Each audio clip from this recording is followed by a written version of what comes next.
दुई बाइक धक्का 4 जन गुरुतर आहत। कोरापुट जिला नारायणपाटना ब्लॉक अंतर्गत बालीपेटा रास्ता देखा मिली एक आश्चर्यजनक दुर्घटना।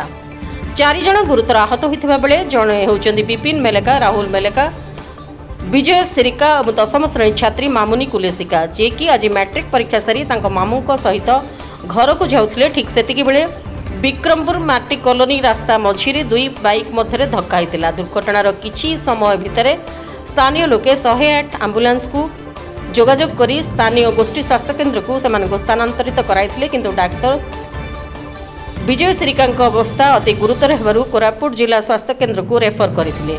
ठीक सेतिकी बेले नारायणपाटना कांग्रेस महिला सभानेत्री श्रीमती रोजी कुमार तुरुग हॉस्पिटल में पहुंची गुरुतर अवस्था थिबा समस्त को देखा करी तांको भलमंद पचारि बुझिबा सहित भलरे केमिति तांकर चिकित्सा हेबो से विषय डाक्तर सहित आलोचना करथिले।